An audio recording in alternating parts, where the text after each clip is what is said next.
Assalamualaikum warahmatullahi wabarakatuh. Salam sejahtera untuk kita semua. Saya Darmawan Shah, izin membuka presentasi makalah hari ini.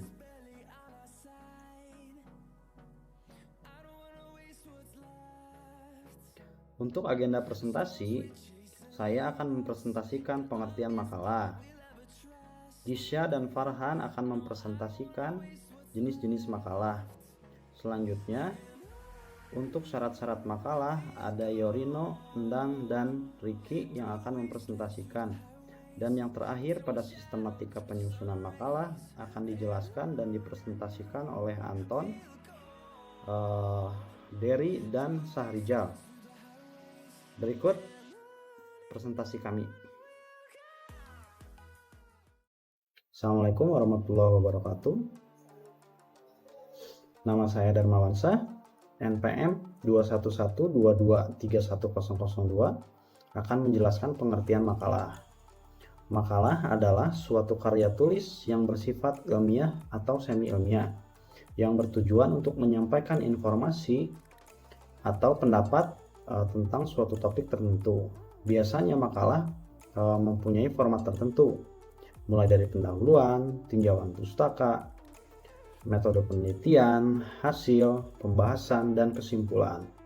Maka dari itu, makalah mencakup berbagai jenis topik, mulai dari akademis hingga non-akademis, tergantung konteks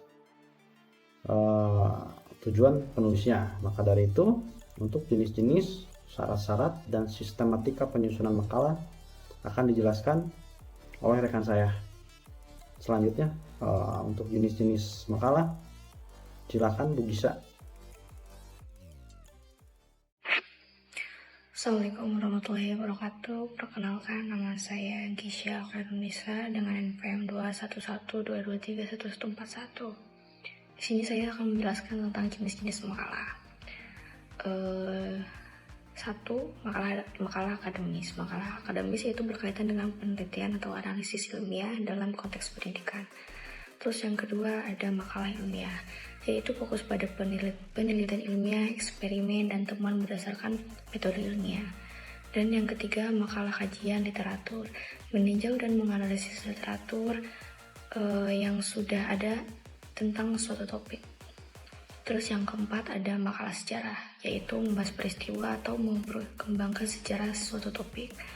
Dan yang kelima ada makalah argumentatif, yaitu mengemukakan argumen atau pendapat penulis tentang suatu isu dengan pendukung dengan bukti dan logika. Assalamualaikum warahmatullahi wabarakatuh. Saya Farhan Rizal Muharram dengan nomor NPM 21122311117. Di sini saya sebagai anggota dari kelompok 5 akan menjelaskan tentang jenis-jenis makalah. Jenis-jenis makalah terdiri dari makalah analisis, makalah deskriptif, makalah review buku ataupun film, makalah bisnis, dan makalah populer. Makalah analisis. Makalah analisis adalah makalah yang menganalisis suatu topik ataupun fenomena dengan merinci komponen-komponennya. 2. Makalah deskriptif. Makalah deskriptif adalah makalah yang memberikan gambaran atau deskripsi rincian tentang suatu objek, tempat, ataupun peristiwa. 3. Makalah review buku ataupun film adalah makalah yang meninjau dan mengevaluasi suatu karya tulis ataupun karya seni seperti buku ataupun film. 4. Makalah bisnis. Makalah bisnis adalah makalah yang membahas tentang aspek-aspek bisnis seperti perencanaan bisnis, strategi pemasaran, dan analisis keuangan. 5. Makalah populer adalah makalah yang dikemas dengan bahasa yang lebih ringan dan ditujukan kepada khalayak umum. Sekian penjelasan jenis-jenis makalah dari saya. Terima kasih atas perhatiannya. Assalamualaikum warahmatullahi wabarakatuh. Perkenalkan, nama saya Yorino Novian Kandio, NPM 21122311068. Saya kelas D Weekend, Prodi S1 Teknik Sipil. Saya dari kelompok 5. Di sini saya akan menjelaskan syarat-syarat dari makalah. Yang pertama adalah pemilihan topik. Topik harus sesuai dengan bidang studi atau tujuan makalah. Pilihlah topik yang menarik dan relevan. Yang kedua adalah perencanaan. Buatlah rencana atau outline sebelum menulis makalah. Penyusunan struktur makalah. Yang ketiga adalah pendahuluan. Jelaskan latar belakang dan tujuan dalam penulisan makalah. Sertakan pernyataan masalah atau hipotesis jika diperlukan. Yang keempat adalah tinjauan pustaka. Soroti literatur yang relevan dengan topik. Cantumkanlah sumber-sumber yang digunakan dalam penelitian. Yang kelima adalah metode jika ada. Jelaskanlah metode penelitian atau pendekatan yang digunakan. Deskripsikanlah prosedur dan alat yang digunakan. Sekian penjelasan dari saya. Wassalamualaikum warahmatullahi wabarakatuh. Assalamualaikum warahmatullahi wabarakatuh. Perkenalkan, nama Sandang Siswa dengan nomor NPM 2112231071. Terima kasih kepada Kang Yorino atas pemaparan sebelumnya. Di sini saya akan menyampaikan tentang syarat-syarat makalah, di mana syarat-syarat makalah tersebut yaitu hasil, pembahasan, kesimpulan, daftar pustaka, dan gaya penulisan. Untuk hasil itu sendiri, yaitu cermat dalam mempresentasikan data dengan jelas. Gunakanlah tabel, grafik, atau gambar jika dibutuhkan. Dan untuk pembahasan dapat berupa analisis uraian, deskripsi, atau aplikasi atas kejadian teoritis tersebut. Sementara untuk kesimpulan merupakan jawaban mendasar atas masalah yang diajukan pada pembahasan sebelumnya. Dan untuk daftar pustaka itu sendiri yaitu berupa dokumen-dokumen data yang berisi untuk melengkapi penyusunan makalah. Dan untuk gaya penulisan dibuat sesederhana mungkin, namun tetap memperhatikan cara penulisan sesuai KBBI. Demikian yang dapat saya sampaikan. Atas perhatiannya saya ucapkan terima kasih. Wabillahi taufiq wal hidayah. Wassalamualaikum warahmatullahi wabarakatuh. Untuk presentasi selanjutnya dilanjutkan oleh Kang Riki. Monggo Kang Riki. Assalamualaikum warahmatullahi wabarakatuh. Nama saya Riki Prasetya. Saya akan menjelaskan tentang syarat-syarat makalah yang sebelumnya telah dijelaskan oleh rekan-rekan kami. Poin berikutnya adalah bahasa dan tata bahasa. Bahasa dan tata bahasa mempunyai 2 poin. Poin pertama itu menggunakan bahasa yang jelas, lugas, dan akurat. Poin yang kedua adalah perhatikan tata bahasa dan ejaannya. Yang berikutnya adalah kutipan referensi. Kutipan referensi juga mempunyai 2 poin. Poin yang pertama adalah berikan kredit yang sesuai untuk ide atau informasi yang diambil dari sumber lain. Poin yang kedua adalah gunakan kutipan dengan benar sesuai dengan gaya penulisan yang dipilih. Yang berikutnya adalah plagiarisme. Plagiarisme atau poin plagiarisme adalah hindari plagiasi dengan memberikan kutipan yang tepat dan memberikan kredit kepada penulis asli. Yang berikutnya adalah penyunting dan revisi. Untuk itu biasa ada 2 poin, yaitu periksalah kesalahan tata bahasa, ejaan, dan struktur. Lakukan revisi sesuai dengan umpan baliknya. Demikian syarat-syarat yang perlu perhatikan. Penyusunan makalah dapat secara lebih sistematik dan profesional. Assalamualaikum warahmatullahi wabarakatuh. Perkenalkan, nama saya Anton Ilham Nugroho dengan NPM 21122311020. Di sini saya akan menjelaskan tentang sistematika makalah.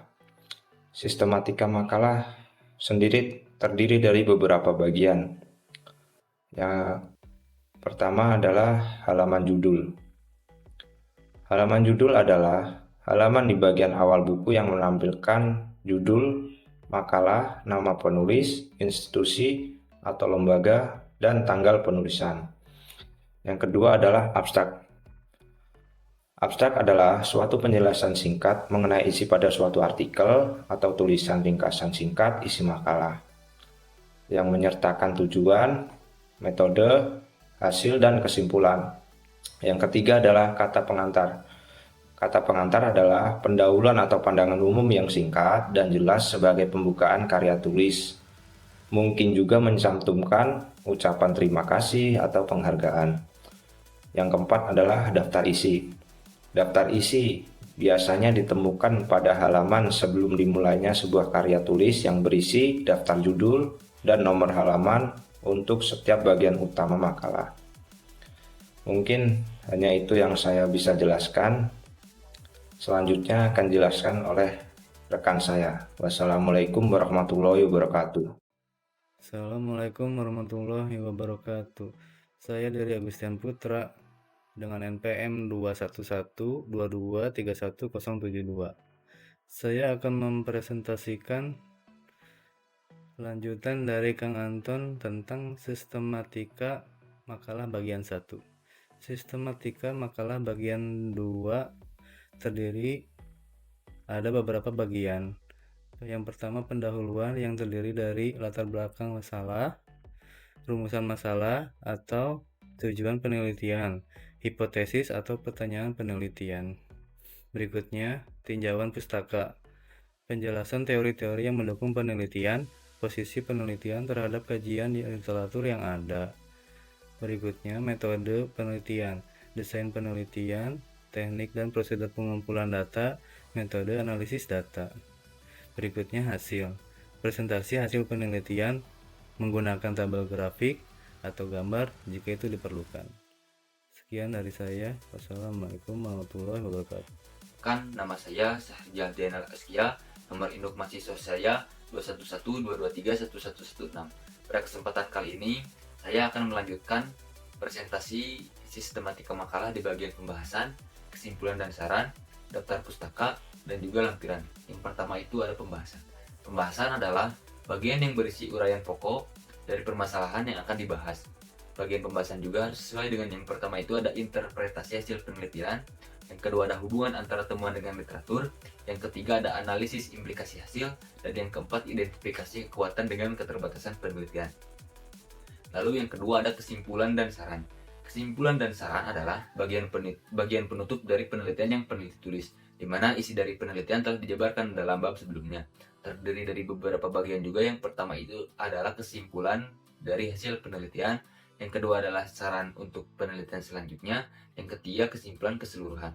Yang ketiga ada daftar pustaka. Daftar pustaka adalah daftar yang berisikan berbagai sumber bacaan untuk dijadikan dasar informasi dalam mengerjakan tugas. Daftar semua sumber yang dikutip di dalam permuat yang benar. Yang terakhir itu yang keempat ada lampiran. Lampiran adalah dokumen tambahan hasil dari suatu penelitian. Materi pendukung seperti data tambahan, angket, atau dokumen penelitian. Mungkin sekian presentasi dari saya. Wabillahi taufiq walhidayah. Wassalamualaikum warahmatullahi wabarakatuh.